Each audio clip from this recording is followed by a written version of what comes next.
Okay, well, good evening, everyone. Thank you for joining us.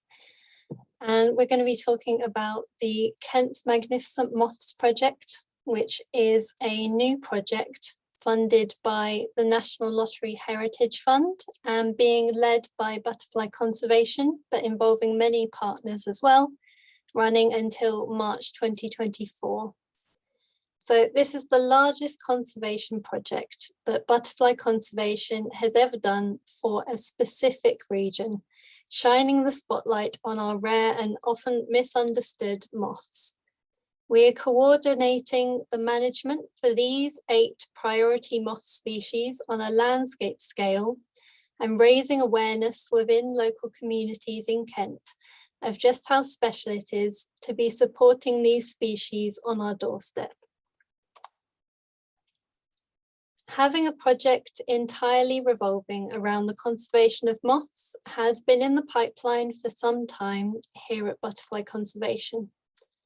Our involvement with moths has been increasing over the past few decades, which you may be aware of, as we have been encouraging the monitoring of moths across the UK through the National Moth Recording Scheme, National Moth Night, the production of up-to-date resources like the recent Larger Moths Atlas, and raising awareness through campaigns like #MothsMatter, which you may have noticed across your social media pages because that has been running for all of February.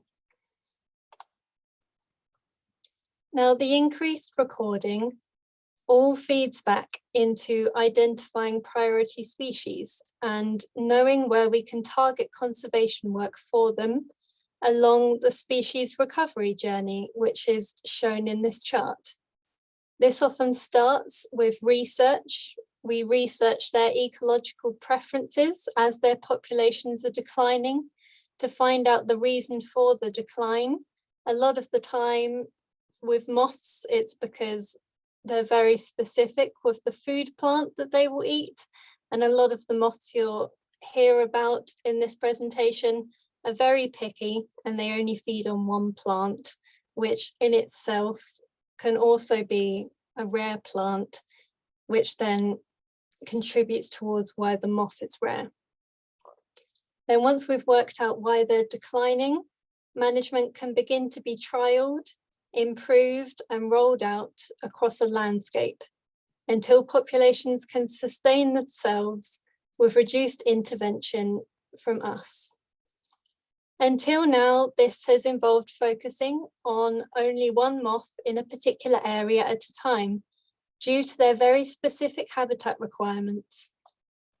Spreading our moth expertise across all the UK comes with challenges though, especially for species like the New Forest burnet moth, whose last remaining population was down to 20 individuals and required very carefully managed grazing and the occasional helicopter dropping off equipment for fencing repairs on the one island in Scotland where over 8,000 of these moths can now be found.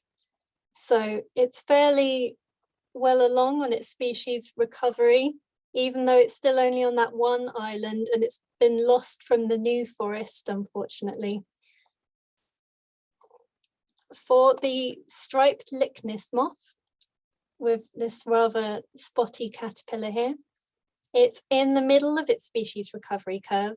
Its caterpillar food plant dark mullein is being grown and planted out in specific areas, and the populations are doing well in Sussex and the Upper Thames region, with planting along road verges and railway lines recently around Winchester, also creating more breeding opportunities for this moth in Hampshire.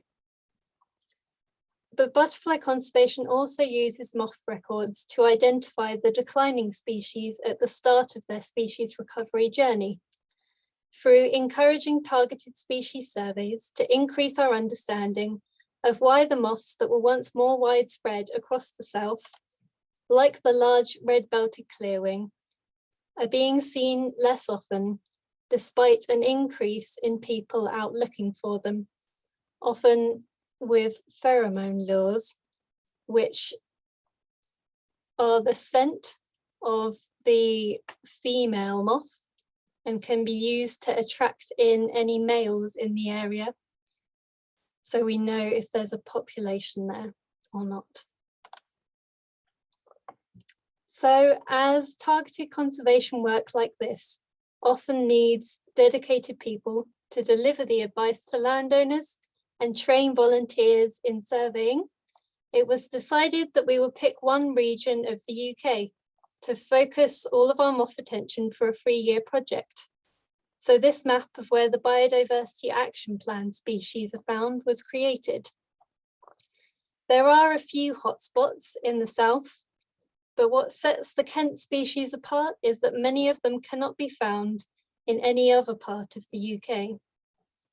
The south of England in general is the northern climatic limit for many species that spread here from Europe. And with Kent being the closest mainland point to the continent and containing a wide range of varied habitats, many species that have been in decline across their former ranges as habitat has been lost have managed to retain a foothold in Kent. So the Kent's Magnificent Moths project was born. Now, when this project was being developed back in 2019, 4 of the project's 8 priority species could only be found in Kent. Well, last year, excitingly, we actually discovered populations in Sussex of these top 2 moths, the bright wave and the Sussex Emerald, meaning that now only 2 of our 8 moths are Kent exclusives. So you will not currently be able to find these bottom 2 moths in any other region of the UK. They are each only found on a handful of sites within Kent and are granted legal protection from disturbance, meaning it's actually illegal to catch and handle them without a specific protected species licence from Natural England. One of these, the fiery clearing moth here, is in the research stage at the beginning of its curve, as its distribution and habitat preferences seem to be changing.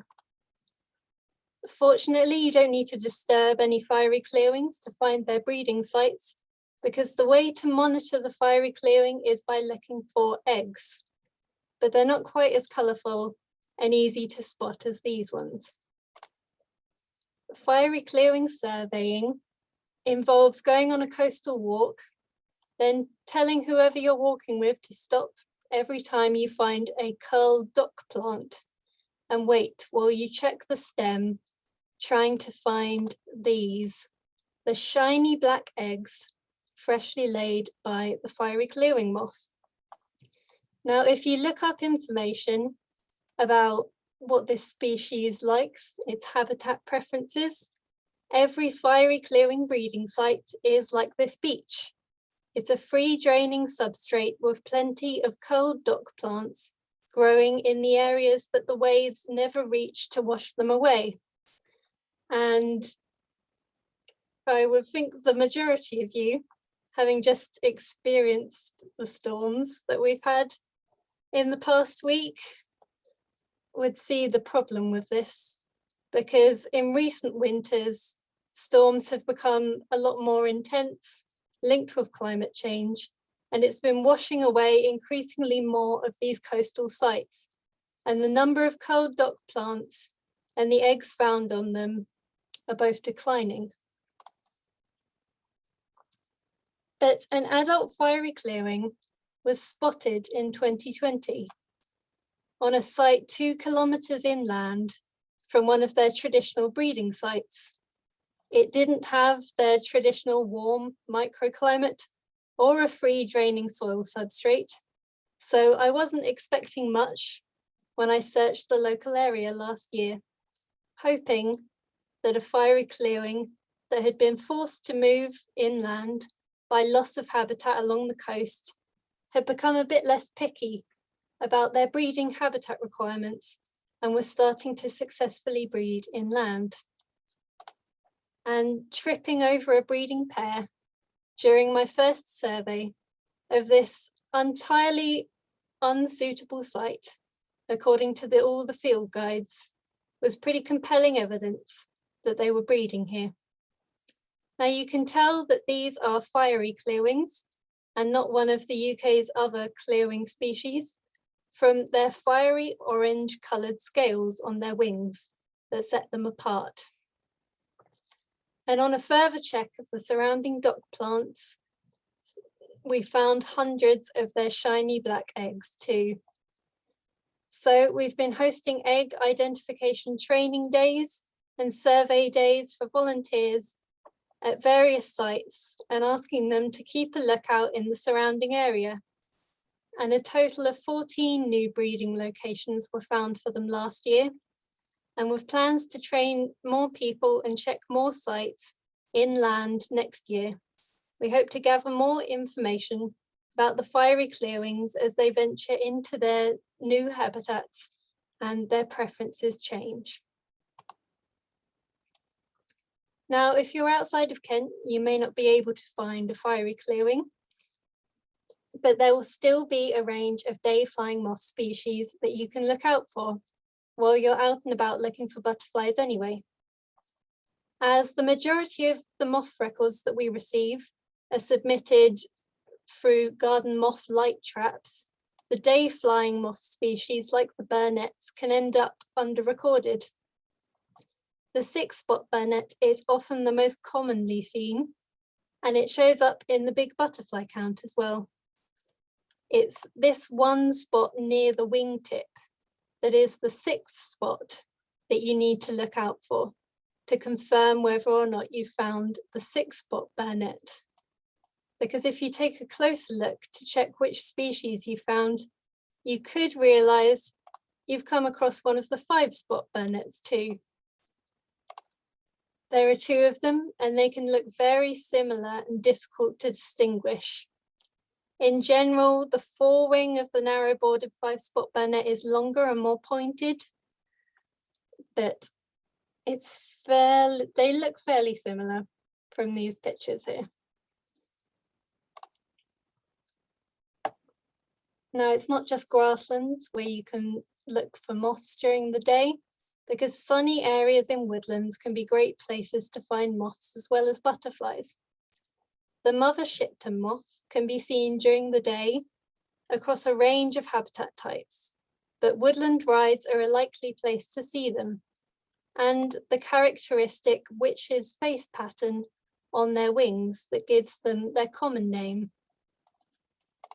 Speckled woods are frequently mistaken for butterflies by people less familiar with all of our species, and are more specific to woodlands as they're associated with wood sage and yellow archangel as they're feeding in their caterpillar stage.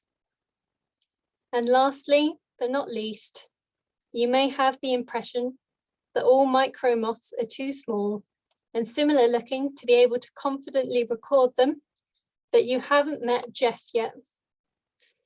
Alabonia jefferella, commonly called Jeff by people that record moths, is probably my favourite micro moth. He's got a lot of colours going on, including some shimmery blue streaks and long labial palps in front of his face. And if you're in woodland in spring, you might see a whole group of Jeffs flying around, because it's one of the species where the males will lek, similar to how birds do, where all the males gather and do a bit of a dance to show off and impress the females.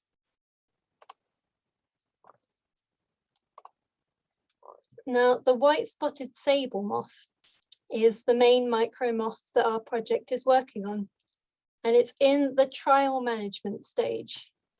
It's also a woodland species, so these trials involve encouraging more traditional woodland management practices and increasing the abundance of their food plants in different ways, monitoring them for signs of the adults or their caterpillars.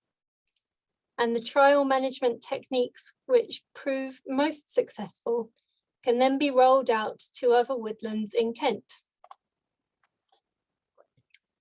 So Blean Woods is a well-known wildlife destination in Kent to people who want to see the rare Heath fritillary butterfly, as 2/3 of their UK population can be found flitting around these woodland rides in June. A species that needs better PR though is our priority micromoth, the white-spotted sable. If you're up close to it, it's unmistakable.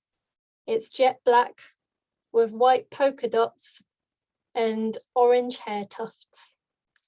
Our knowledge of where they are in Kent, though, is very limited.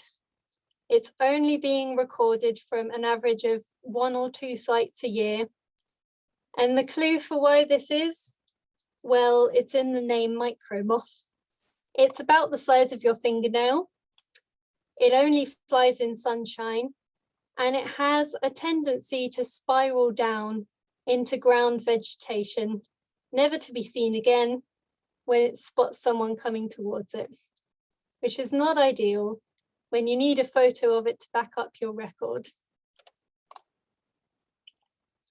As well as getting more people out and about looking for this moth, we are trialing different methods to encourage its caterpillar food plant called Goldenrod. This isn't the Canadian goldenrod, the large bushy plant that you see in formal gardens. It is a small yellow woodland flower that is most easily noticed when it's in flower in late summer and early autumn. Goldenrod is a native caterpillar food plant for over 40 of the UK's moth species, with many exclusively feeding on it, including the white-spotted sable moth. But there's a reason why most woodland ground flora choose to flower in spring, which is to receive more sunlight before the leaves come onto the trees. Goldenrod is in decline nationally because woodlands are becoming too dark for them, with the decline of traditional management techniques of woodlands, like the coppicing of glades on rotation, linked by wide open rides, which will benefit a lot of different invertebrates who depend upon sunny woodland areas for their food plants to thrive. We're planting out goldenrod in recently cleared areas, both densely in glades and more thinly, to connect rides to help these moth populations to find each other. Because at the moment, there are very isolated populations, but using the ride network, we can link them up until the moths can travel along the rides with areas of higher goldenrod and find each other and breed. So moving on, the moth that has a local interest to those of you from Surrey is the straw bell moth. Although its exact caterpillar food plant preferences vary a bit between different sites and still require a bit more research, the main management methods have been trialed and tested and have led to population increases. So this management is being rolled out across their target landscape, and it's in the recovery management stage. The straw bell is a moth only known from 9 sites in all of the UK, and the majority of these are chalk grasslands around Dover and Folkestone, but one of these is Box Hill in Surrey. Now, chalk grasslands are a rare enough habitat in themselves, but what makes the straw bell even more specific in its requirements as an adult compared to as a caterpillar, well, they can be surveyed during the day, despite being predominantly night flying, but they like longer tussocky areas of grass to shelter in, and they're quite easily disturbed if we walk close by them, prompting them to take off to the air briefly before resettling a short distance away, and this is how we survey them. They are caterpillars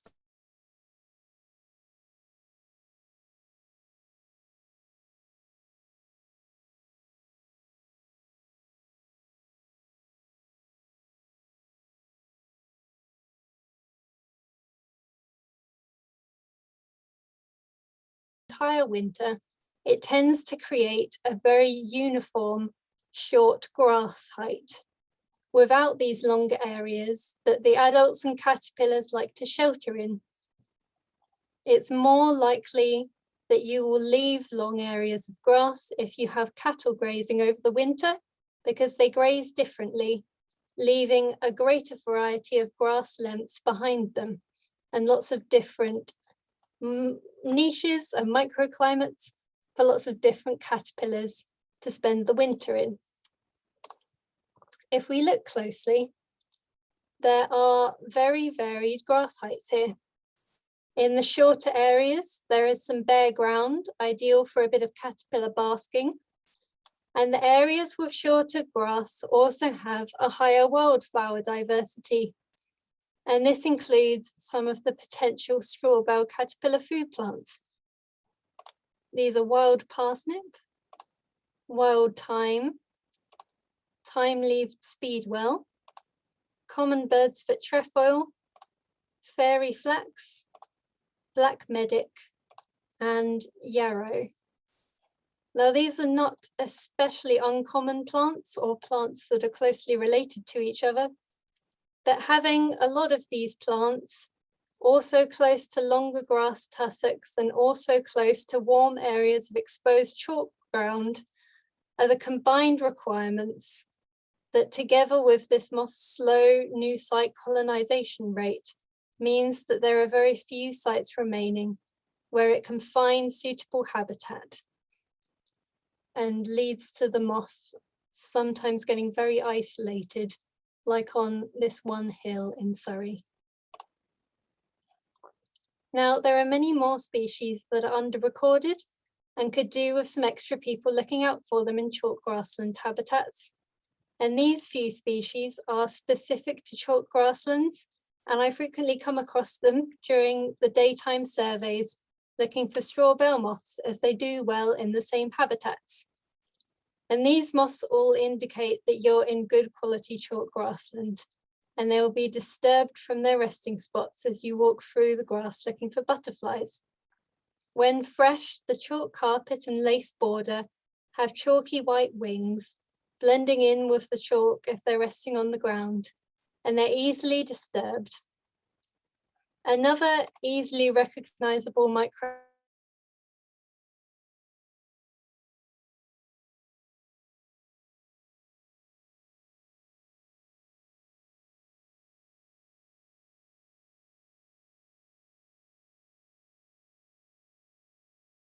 Now, back in Kent, the majority of straw bale moth sites are all managed by the White Cliffs Countryside Partnership, where the straw bale lives, but only on the south-facing slopes here, to create a larger metapopulation across the landscape. Now, the south-facing slopes are just that little bit warmer in the spring and in the winter, and it's only here that we think the caterpillars can successfully overwinter. This area in the foreground, though, hasn't received any management for a number of years, and unfortunately the straw bales have been lost from here. But given how close the populations are to this site, and that it's south-facing, we think that a recolonization could be swift. So we've reinstated management here, brush cutting in patches and horizontal strips up and down the hills, and held volunteer work parties to remove scrub that's encroaching, including holm oaks and cotoneaster.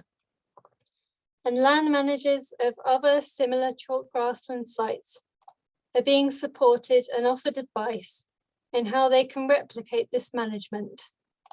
And once this site is newly fenced this year to allow for cattle grazing to begin again on the slopes, we'll be stepping up our surveys during the summer to see how soon the newly suitable habitat could be colonized by the moths. For our 5 remaining priority moth species, every population that we know about gets surveyed annually, both to see how many moths are on each site and to check whether the habitat is still suitable as it can change year on year. We're making sure that all of our surveys feed back into site management plans to inform whether any management is required that winter, as the advice needs to be very specific depending on each site and the threats that it faces. The trial management has already increased their distributions, so we're spreading the word within each landscape where these moths are found to create further habitat for them using the tried and tested methods, as well as training new people to help us look out for these moths and monitor their sites. Now, for some of these moths, creating new habitat involves working with community groups, volunteers and garden centres to grow hundreds of caterpillar food plants, including these delicate pink flowers of the marshmallow plant for the marshmallow moth. To support a population of this moth requires a dedicated area with over 500 flowering spikes of marshmallow plants. So unfortunately, most gardens won't have the space for a large enough area to help this moth. But people can still help and get involved by growing on marshmallow seeds into small plants and coming to a planting day at one of our new habitat creation sites next summer to add them out all in the same area so that there'll be enough for the moth to feed on. And the reason why it needs so many is because these moths, when they're caterpillars, actually feed underground on the root of the plant. But if there aren't many plants there, they will eat an entire root and then the plant won't come back next year. So to have sustainable habitats and populations year on year, they will just nibble a bit of many roots of different plants so that both the plant survives and the moth survives into the next year. For other moths, surveys of their breeding populations can be carried out during the day by looking for their caterpillars. One of these is the Sussex Emerald moth, which is identifiable from other emerald moths by the red checkering that's just along their wing fringes.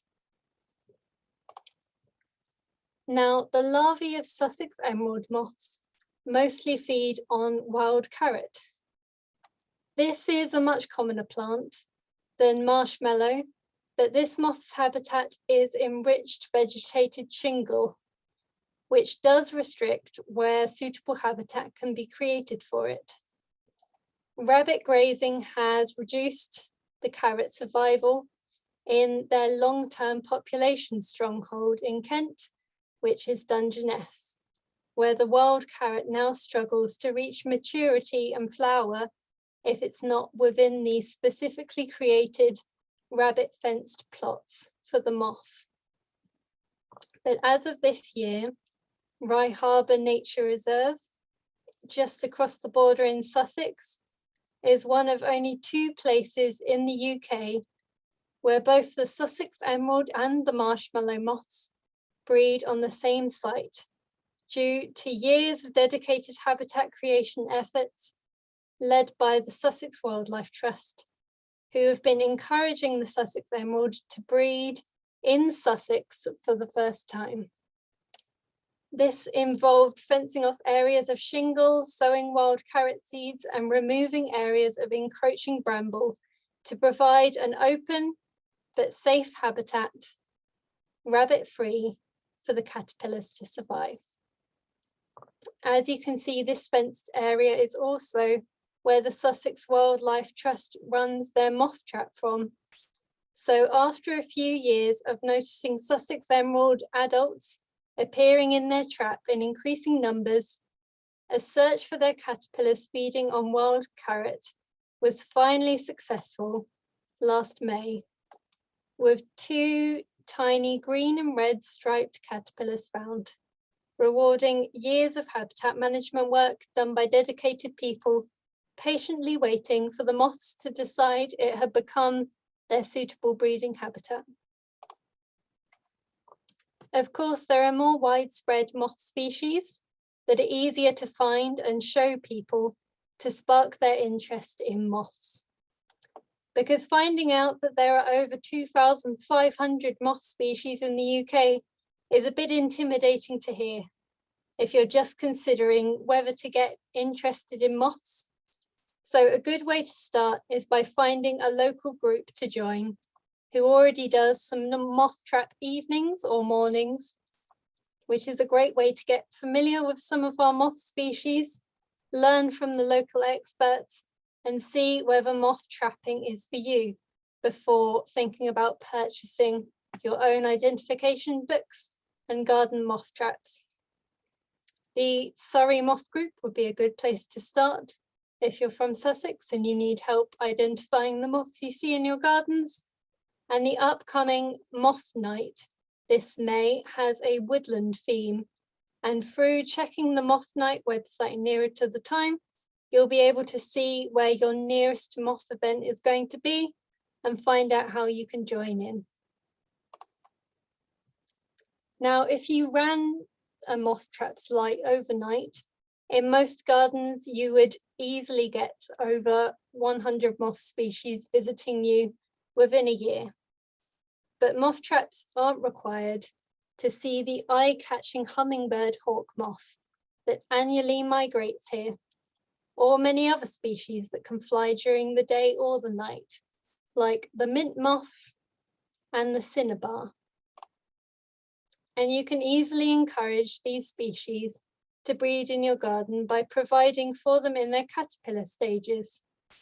If you allow ragwort to grow, then the stripy cinnabar moth caterpillars quickly move in, as do the mint moth's caterpillars, if you grow plants in the mint family for them. And an increasing number of records of hummingbird hawk moths have been seen recently, surviving our winters. They're doing well, so it might not be long before their caterpillars are being found in our gardens too, especially if you have ladies' bedstraw plants growing in your lawns or your mini meadow areas.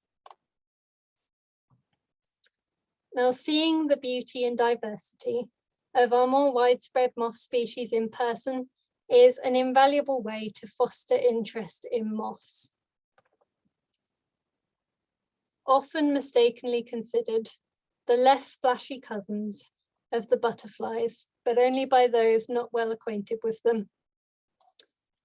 Now, instead of spreading our community engagement thinly across all of Kent, as part of the project, we have been trialling a new approach, engaging with 6 schools and 6 community groups who receive multiple sessions during each year, so that they can develop a long-lasting appreciation of our moth species, like these common species here, but also learn about the rare priority moth that lives close to them. They've been helping to create habitat for them by growing their caterpillar food plants, and they're also learning how to survey them and help us with the nearby habitats in the summer months. So with year 1 of the project down and 2 to go, we've had a lot of highlights already. From engaging people with moths for the first time, the hawk moths are especially good for this, to discovering new species, with sites for some of the country's rarest species, including a new breeding area for the black-veined moth, shown here in biscuit form, and finding the first ever breeding site for Sussex Emerald moths in Sussex, confirmed by finding those stripy green and pink caterpillars.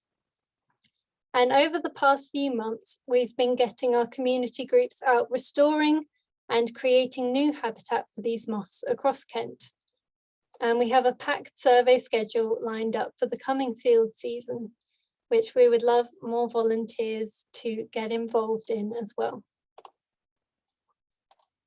So with the help of dedicated volunteers and partner organisations, we've already increased our understanding of endangered moth species in Kent. And we hope that by the end of the project, the vital habitat creation work will be continued by our partner organisations, which is shown here, and will allow the rare moth populations to survive and thrive here until our magnificent moths can spread out of Kent to be appreciated by people across all of the Southeast. Thank you for listening, and feel free to ask me any questions. My email is shown at the bottom. If you are able to help survey any of the moths or want to join in any of our events this coming season to see them in person, then please get in touch. Thank you.